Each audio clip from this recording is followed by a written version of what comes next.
Hey everyone, how are you? I hope you all are fine. So today we are going to discuss new lecture of pericyclic and sigmatropic reactions. क्या चीज? New lecture. So in this video we will going to discuss FO diagram of 1,3-butadiene. क्या चीज?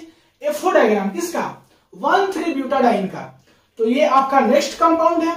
हम लोग इससे पहले ethylene का जो है FO डायग्राम देख चुके हैं. तो अगर आप इथाइलिन का FO डायग्राम देखे होंगे तो आपको बहुत इजी लगने वाला है, और अगर आप उसका FO डायग्राम नहीं देखे होंगे तो थोड़ा मुश्किल होगा, क्योंकि वहां पे सबसे फर्स्ट डायग्राम था, बहुत अच्छा से बेसिक भी एक्सप्लेनेशन किए थे. यहाँ पे उतना बेसिक हम एक्सप्लेनेशन नहीं करने वाले हैं, तो आप उसको देख लीजिएगा. यहाँ हम उतना ही देखेंगे जिससे कि मेरा FO डायग्राम बन जाए. तो इसीलिए बोल रहे हैं कि अगर आप FO डायग्राम इथाइलिन का देखे होंगे तो बहुत अच्छा तरीका से आपको समझ में आएगा. सब एक दूसरे से रिलेटेड है. तो चलिए हम लोग क्या करते हैं, स्टार्ट करते हैं FO डायग्राम ऑफ 1,3-ब्यूटाडाइन. सबसे पहले हम बात करते हैं ब्यूटाडाइन का स्ट्रक्चर. तो ब्यूटाडाइन में कितना कार्बन होगा? मेथ एथ प्रो ब्यूट 4 कार्बन होगा. तो चारों कार्बन को हम दिखा देते हैं. ठीक है. और यहां पे देखिए 1 और 3rd कार्बन पे आपका डबल बॉन्ड है. तो यहां पे डबल बॉन्ड है और 3rd कार्बन पे डबल बॉन्ड है. तो क्या होगा ये 1,3-ब्यूटाडाइन. ठीक है. यहां पे अगर हम बात करें तो यहां पे देखिए 2 पाई बॉन्ड है. 2 पाई बॉन्ड है, और 2 पाई बॉन्ड है मींस इसमें कितना पाई इलेक्ट्रॉन होगा? 4 पाई इलेक्ट्रॉन होगा. कितना होगा? 4 पाई इलेक्ट्रॉन होगा. तो ये सब बेसिक बातें आपको याद रखना है. अब हम बात करते हैं कि इसका डायग्राम ये 4 पॉइंट की हेल्प से हम लोग क्या करेंगे, बनाएंगे. कैसे वो देखिए. सबसे फर्स्ट बात करते हैं नंबर ऑफ कार्बन एटम. क्या चीज बात करते हैं? Number of carbon atoms. कितना कार्बन एटम्स है 1,3-ब्यूटाडाइन में? तो देखिए कितना है, काउंट कर लीजिए. 1 2 3 4. कितना कार्बन एटम्स है? 4 कार्बन एटम्स. नेक्स्ट हम बात करते हैं नंबर ऑफ वेव फंक्शंस. इसमें कितना वेव फंक्शंस है? तो आपको हम पिछला लेक्चर में ही बताए थे कि जो नंबर ऑफ कार्बन एटम्स होता है उतना ही वेव फंक्शंस होता है. तो यहां हम साई की बात करें तो कितना वेव फंक्शंस होगा? 4 वेव फंक्शंस होगा. और चारों वेव फंक्शंस को हम लोग कुछ ऐसे दिखाएंगे. साई1, साई2, साई3, साई4. और भी वेव फंक्शंस होता है तो उसी तरीका से हम लोग दिखाते हैं. तो टोटल कितना वेव फंक्शंस है? 4 वेव फंक्शंस है. और चारों वेव फंक्शंस जो है उसको हम लोग अलग अलग दिखाएंगे इसका FO डायग्राम बनाने के लिए. आपको यहां से एक और अच्छा बात बताते हैं कि अगर हमको 1,3-ब्यूटाडाइन का मॉलिक्यूलर ऑर्बिटल डायग्राम बनाना होगा तो हर एक कार्बन का p ऑर्बिटल ड्रॉ करना होगा. तो टोटल कितना कार्बन है? 4 कार्बन है. चारों कार्बन का p ऑर्बिटल को कंबाइन करके हम लोग मॉलिक्यूलर ऑर्बिटल बनाएंगे. किसका? 1,3-ब्यूटाडाइन का, क्योंकि यहां पे कितना है? 4 है. तो चारों वेव फंक्शंस के लिए हम लोग ऑर्बिटल क्या करते हैं? सबसे फर्स्ट बना देते हैं. तो सबसे फर्स्ट हम बात करते हैं नीचे से. हम लोग किससे स्टार्ट करते हैं? साई1 से. साई1 वेव फंक्शंस, साई2 वेव फंक्शंस, साई3 वेव फंक्शंस, साई4 वेव फंक्शंस. तो साई1 वेव फंक्शंस के लिए भी हम ऑर्बिटल बना देते हैं. कितना है? 4 कार्बन है. कितना है? 4 कार्बन. इसके लिए भी 4 कार्बन का ऑर्बिटल बना देते हैं. देखिए ये सब बातें अगर आप पीछे का लेक्चर देख के आए होंगे तो उतना मुश्किल नहीं होगा, नहीं तो थोड़ा दिक्कत करेगा, क्योंकि हम थोड़ा जंप कर रहे हैं.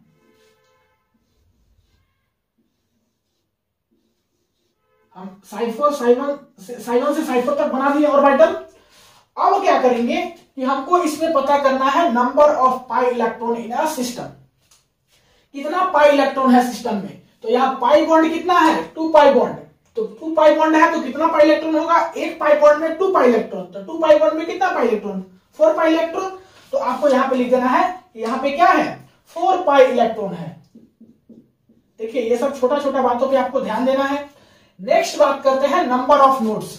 नोड्स जो है इसमें प्रेजेंट है, कितना प्रेजेंट है उसको पता करने के लिए हम लोग एक फार्मूला यूज करते हैं, दैट इज की n-1. तो डिफरेंट वेव फंक्शंस में डिफरेंट क्या होगा? नोड्स होगा. तो चलिए हम बात करते हैं यहाँ पे n जो होगा ये होगा, यहाँ पे n जो है ये होगा, यहाँ पे n ये होगा, यहाँ पे n ये होगा. डिफरेंट वेव फंक्शंस में डिफरेंट n का वैल्यू होगा. तो साई1 में अगर हम बात करें नोड्स का तो n-1 दैट इज की 1-1 यहाँ पे कितना नोड्स हो जाएगा, 0 हो जाएगा। यहां पे बात करें तो n-1 दैट इज 2-1 यहाँ पे कितना हो जाएगा, 1 नोड्स हो जाएगा। यहां पे बात करें 3-1 यहाँ पे कितना नोड्स हो जाएगा, 2 नोड्स हो जाएगा। यहां पे बात करें n-1 दैट इज 4-1 कितना नोड्स हो जाएगा, 3 नोड्स हो जाएगा। तो डिफरेंट वेव फंक्शंस में डिफरेंट नोड्स है। तो आप यहाँ पे लिख सकते हो कि साई1 में जो है आपका 0 नोड्स है, साई2 वेव फंक्शंस में आपका नोड्स 1 है, साई2 वेव फंक्शंस में आपका नोड्स 2 है और साई3 वेव फंक्शंस में आपका नोड्स 3 है।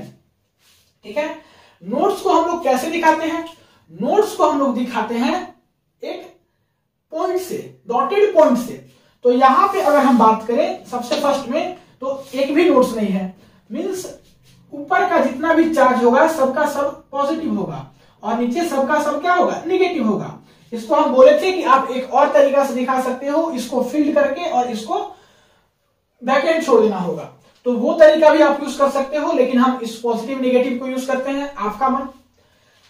तो यहां पे नोड्स नहीं है, मींस ऊपर का सारा लोब्स का चार्ज सेम होगा और नीचे का सारा लोब्स का चार्ज भी सेम होगा। साई2 की बात करें, वेव फंक्शंस 2 की बात करें तो यहां पे एक क्या है आपके पास, नोड्स है। तो इस नोड्स को हम सेंटर में ले रहे हैं डॉटेड पॉइंट से। तो डॉटेड पॉइंट से ले रहे हैं, तो मान लीजिए कि अगर ये पॉजिटिव होगा और ये निगेटिव होगा, तो ये पॉजिटिव होगा तो ये क्या होगा, निगेटिव होगा, और ये निगेटिव होगा तो ये क्या होगा, पॉजिटिव होगा। नोड्स है मींस ऊपर वाले लोब दोनों अपोजिट चार्ज होगा, नीचे वाला लोब्स भी दोनों अपोजिट चार्ज होगा। और ये जो होगा वही ये होगा, ये जो होगा वही ये होगा, ये निगेटिव तो ये भी निगेटिव, ये पॉजिटिव तो ये भी पॉजिटिव। इधर का कॉन्सेप्ट इस कॉन्सेप्ट पे बेस है और नोड्स वाला कॉन्सेप्ट आपको बता दिए, ये पहले से भी आपको मालूम था। साई3 वेव फंक्शंस होगा तो यहाँ पे 2 नोड्स होगा, तो दोनों नोड्स को हम दिखा देते हैं। आपका मन, आप बीच में भी एक दिखा सकते हो, एक किनारे भी दिखा सकते हो, लेकिन हम जो है दोनों को कॉर्नर पे दिखाते हैं नोड्स को। देखिए यहाँ पे एक नोड्स, दूसरा नोड्स। अब यहाँ पे हम चार्ज डिस्ट्रीब्यूशन कैसे करेंगे, ये अगर आपका पॉजिटिव होगा तो ये नेगेटिव होगा, ये अगर नेगेटिव होगा तो ये पॉजिटिव होगा, ये नेगेटिव तो ये भी नेगेटिव, ये पॉजिटिव तो ये भी पॉजिटिव, और ये नेगेटिव तो ये पॉजिटिव, ये पॉजिटिव तो ये नेगेटिव। ठीक है, नेक्स्ट बात करते हैं वेव फंक्शन साई4 के लिए। यहां पे नोड्स जो है वो 3 है, तो यहां पे तीनों सेंटर में हम दिखा देंगे नोड्स, नोड्स 1, नोड्स 2, नोड्स 3।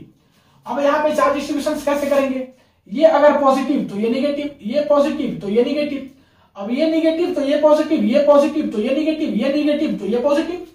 ठीक है, तो चार्ज डिस्ट्रीब्यूशन कुछ हम ऐसे कर लेंगे। इसके बाद फिर हम बात करेंगे इसका एनर्जी लेवल के बारे में, इसके बारे में एनर्जी लेवल के बारे में। तो एनर्जी लेवल के बारे में बात करेंगे तो हमारे पास कितना पाई इलेक्ट्रॉन है, हमारे पास 4 पाई इलेक्ट्रॉन है। तो 2 पाई इलेक्ट्रॉन जो है आपके पास यहां आ जाएगा और 2 पाई इलेक्ट्रॉन जो है आपके पास यहां आ जाएगा। एक चीज आपको और जानकारी के बता रहे हैं, इसको आप यहां से डॉटेड लाइन से दिखा सकते हो। इससे क्या मतलब है, इसका क्या मतलब है, इसके नीचे वाला जो है आपका बॉन्डिंग मॉलिक्यूलर ऑर्बिटल है और ऊपर वाला जो है आपका एंटी बॉन्डिंग मॉलिक्यूलर ऑर्बिटल है। तो आप इसको साई3 स्टार कर लो और इसको साई4 स्टार कर लो। जो स्टार वाला है वो आपका एंटी बॉन्डिंग मॉलिक्यूलर ऑर्बिटल है और जो नॉर्मल है वो आपका बॉन्डिंग मॉलिक्यूलर ऑर्बिटल है। ठीक है, तो ये एक और बात थी। तो यहां पे होमो और लूमो कौन कौन होगा, यहां पे अगर हम बात करें होमो का तो ये होगा होमो।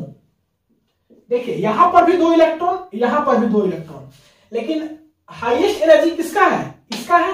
तो ये क्या होगा, highest occupied molecular orbital that is की होमो। वही अगर हम बात करें लूमो का तो लूमो कौन होगा, ये दोनों में बात करते हैं लूमो का। तो ये देखिए ये दोनों के कंपैरिजन में इसका एनर्जी ज्यादा है, इसका एनर्जी कम है।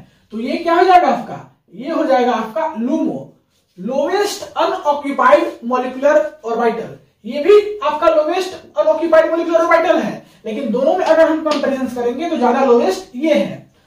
तो यहां तक भी आपको क्लियर हो गया होगा। अब हम बात करते हैं एक चीज, इसका एक्साइटेशन करते हैं। क्या करते हैं, इसका हम लोग एक्साइटेशन करते हैं।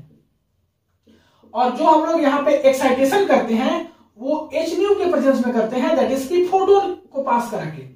क्या करते हैं, फोटोन को पास करा के। और ये जो हम लोग नॉर्मल एनर्जी लेवल देख रहे थे, ये इसका क्या है, एनर्जी लेवल है। ये जो नॉर्मल एनर्जी लेवल देख रहे थे ये हम लोग थर्मली बात कर रहे थे हीट के प्रेजेंस में, और यहाँ पे हम लोग फोटोकेमिकली बात कर रहे हैं फोटोन के प्रेजेंस में। मींस एक्साइटेशन ऑलवेज आपका Hν के प्रेजेंस में होगा, ये आपका क्या होगा फोटोकेमिकली होगा, और आपका normal energy level in the presence of heat होगा दैट इज की थर्मली होगा। तो आपसे क्वेश्चंस कभी कभी पूछता है कि आपका प्रेजेंस ऑफ हीट में होमो कौन होगा और लूमो कौन होगा, presence of photon that is की Hν के प्रेजेंस में होमो क्या होगा और लूमो क्या होगा। तो आपको हम लास्ट में बताएंगे कुछ का आंसर, लेकिन आप बस थोड़ा भी जान के रखिए। एक्साइटेशन जैसे ही कीजिएगा तो यहां 2 इलेक्ट्रॉन तो वैसे ही रह जाएगा, ठीक है, यहां 2 इलेक्ट्रॉन वैसे ही रह गया। इसके ऊपर में इसके पास 2 इलेक्ट्रॉन है, एक इलेक्ट्रॉन एक्साइट करके ऊपर चला जाएगा और एक इलेक्ट्रॉन यहीं पे रह जाएगा। मींस एक्साइटेशन हुआ तो एक इलेक्ट्रॉन ऊपर एक इलेक्ट्रॉन नीचे। रिमेंबर यहां पे स्पिन में चेंज नहीं होगा, दोनों अपोजिट स्पिन होगा। जैसे यहां पे था तो स्पिन में एक्साइटेशन से कोई चेंज नहीं होता है, ये आपका वाइवा में क्वेश्चन पूछा जा सकता है, ठीक है। तो ये सब छोटा छोटा क्वेश्चन आप अपने दिमाग में रखिए, स्पिन में कोई चेंजेस नहीं होगा। अब हम लोग नेक्स्ट बात करते हैं कि अब क्या होगा होमो और अब क्या होगा लूमो। तो अब होमो की अगर हम लोग बात करें तो अब हमारा होमो ये दोनों में कंपेयर करना होगा। इसमें भी एक ही स्पिन है, इसमें भी एक ही स्पिन है। हाई कौन है, ये नीचे वाला है, ये ऊपर वाला है, तो एनर्जी के रिस्पेक्ट में हाई ये है और लो ये है, तो ये आपका हो गया होमो, ठीक है। और साथ ही साथ अगर हम लूमो की बात करें तो लूमो भी आपका यही हो गया, मींस होमो प्लस लूमो दोनों आपका यही वाला है, ठीक है। अब होमो क्यों है ये दोनों को कंपेयर करके समझ गए, लूमो क्यों है वो समझिए। लूमो क्या है, lowest unoccupied molecular orbital, means यहां पे आप एक और ऑर्बिटल मींस यहां पे एक आप और इलेक्ट्रॉन को क्या कर सकते हो, फिल कर सकते हो। एक इलेक्ट्रॉन यहां पे अभी भी अनऑक्यूपाइड है तो ये क्या होगा, लूमो होगा। और होमो क्यों है वो भी जानते हो, मींस होमो और लूमो दोनों आपका साई3 होगा यहाँ पे, ठीक है। तो हमारा क्वेश्चन क्या था कि in the presence of heat homo क्या होगा और in the presence of light homo क्या होगा, मींस होमो लूमो दोनों की बात कर रहे हैं। इन द प्रेजेंस ऑफ हीट बात करें तो आपका होमो जो होगा, आपका जो होमो होगा वो होगा आपका, ये होमो है दैट इज की साई2, और लूमो जो है आपका वो क्या होगा, वो होगा आपका साई3 स्टार। वही अगर हम बात करें इन द प्रेजेंस ऑफ फोटोन तो आपका होमो और लूमो दोनों क्या होगा, साई3 स्टार ही होगा। तो उम्मीद करते हैं कि ये भी बातें आपको समझ में आ गया होगा। अब जो है हम लोग फाइनली बात करते हैं कि ये चारों वेव फंक्शंस में कौन सा मिरर प्लेन ऑफ सिमेट्री है और कौन सा एक्सिस प्लेन ऑफ सिमेट्री है, ठीक है। चेक करना है मतलब कि कौन कैसे है, ठीक है। तो हम लोग चेक करेंगे। सबसे फर्स्ट यहाँ पे देखिए लिखा हुआ है कि साई1 वेव फंक्शन जो है आपका मिरर ऑफ सिमेट्री प्रेजेंट है इसमें, और आपका centre of axis of symmetry that is की C2 एक्सिस जो है आपका वो यहाँ पे एब्सेंट है। चेक करते हैं, देखिए साई1 है, इसमें हम एक सबसे पहले मिरर सिमेट्री चेक करते हैं। तो इसमें हम लोग एक मिरर पास कराते हैं। मिरर पास कराइएगा तो आपको क्या देखने के लिए मिल रहा है कि ये पॉजिटिव के सामने पॉजिटिव है और ये पॉजिटिव के सामने ये पॉजिटिव है। सेम ये निगेटिव के सामने ये निगेटिव, ये निगेटिव के सामने ये निगेटिव, मींस यहाँ पे आपका मिरर सिमेट्री आपका क्या है, प्रेजेंट है। इसको हम लोग ऐसे ही दिखा देते हैं, या तो फिर इसी को हम लोग बोलते थे क्या, मिरर सिमेट्री प्रेजेंट है। और क्या है आपका, देखेंगे second axis of symmetry that is की C2 सिमेट्री क्या है, प्रेजेंट है कि एब्सेंट है। तो C2 सिमेट्री चेक करते हैं। C2 सिमेट्री चेक करने के लिए हमको यहां से एक प्लेन पास करना होगा और इसको 180 डिग्री क्या करना होगा, रोटेट करना होगा।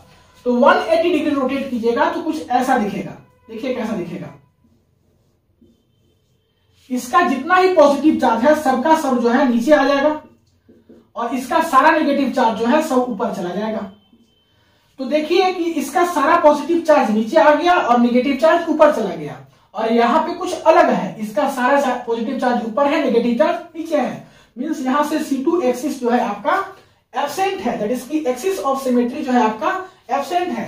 तो C2 एक्सिस यहाँ पे एब्सेंट दिखा दीजिए, या इसी को आप ऐसे भी लिख सकते हो, C2 एक्सिस एब्सेंट है। तो अब हम यहां से कोई एक तरीका को यूज करेंगे। आपको लिखने आ गया कैसे लिखना है। सेकेंड बात करते हैं साइड 2 में।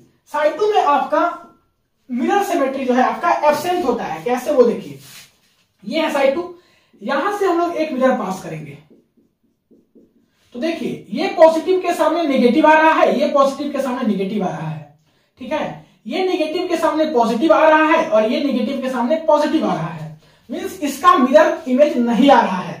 तो इसका मिरर इमेज नहीं आ रहा है तो यहां पे आप क्या लिख सकते हो कि मिरर सिमेट्री आपका एब्सेंट है।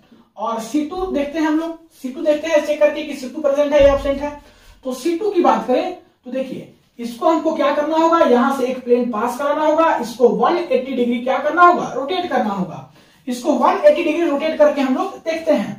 चलिए इसको हम 180 डिग्री कहां रोटेट करें, इसी में रोटेट करते हैं, इसी को मिटा के, ठीक है। 180 डिग्री हम इसको क्या करते हैं, रोटेट करते हैं। तो क्या होता है देखते हैं, क्योंकि यहां पे लिखा हुआ है कि C2 सिमेट्री प्रेजेंट है। 180 डिग्री जैसे ही रोटेट कीजिएगा तो ये पॉजिटिव नीचे आ जाएगा और ये नेगेटिव जो है आपका ऊपर आ जाएगा। सेम सबके केस में वही होगा, उल्टा हो जाएगा ना 180 डिग्री में।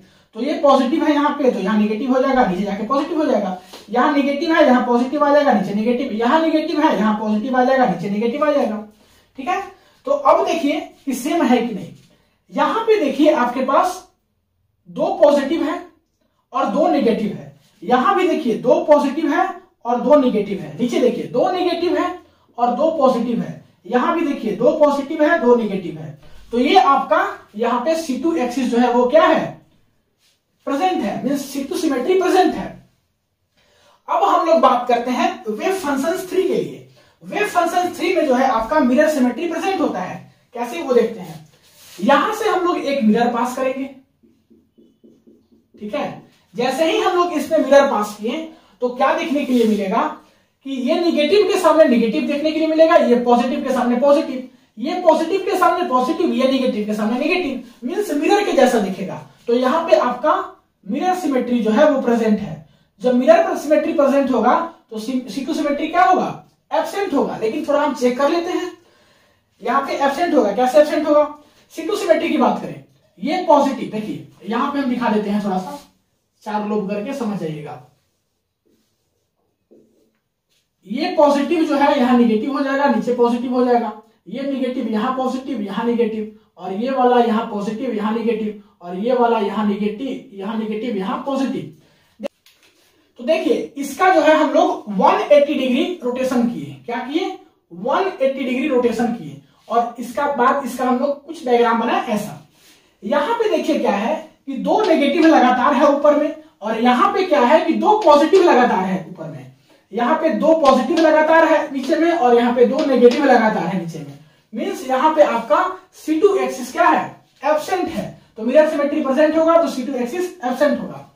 अब जो है सेम इसी तरीके से साइफर करना है। यहाँ पे आपका मिरर सिमेट्री एब्सेंट होगा और आपका axis of symmetry that is C2 symmetry आपका प्रेजेंट होगा। तो ये काम हम आपके ऊपर छोड़ते हैं, ठीक है। यहाँ पे क्या होगा, मिरर सिमेट्री एब्सेंट होगा, और फिर इसको ऐसे लिख लीजिए, मिरर सिमेट्री एक ही जैसा, मिरर सिमेट्री एब्सेंट होगा और C2 सिमेट्री आपका क्या होगा, प्रेजेंट होगा। तो ये आप खुद से चेक कीजिएगा, हम आपको बता दिए कैसे चेक करना है। अब जो है हम आपको यहां पे एक बात बताने वाले हैं। अगर मिरर सिमेट्री प्रेजेंट है तो C2 सिमेट्री एब्सेंट होगा। आप मिला करके देख लीजिए, एक प्रेजेंट होगा तो एक एब्सेंट होगा। यहाँ पे मिरर सिमेट्री एब्सेंट है तो C2 सिमेट्री प्रेजेंट होगा। मिरर सिमेट्री आपका प्रेजेंट है तो C2 सिमेट्री एब्सेंट होगा।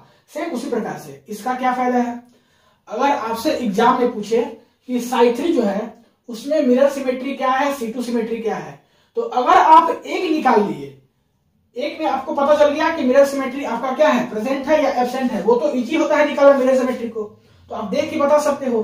तो ये अगर आप देख लिए कि प्रेजेंट है या एब्सेंट है, जस्ट इसका अपोजिट हो जाएगा C2 वाला, ठीक है। इसका बेनिफिट्स यही है। चाहो तो उतना बुद्धि मत लगाओ, आप दोनों करके देखिएगा, ठीक है। तो मिलते हैं अगले क्लास में। अगले क्लास में नेक्स्ट कंपाउंड का हम लोग FO डायग्राम देखेंगे, दैट इज की 135 हेक्सा ट्राइम। तो तब तक के लिए पढ़ाई करते रहिए। All the very best. Video को पॉज करके नोट कर लीजिए।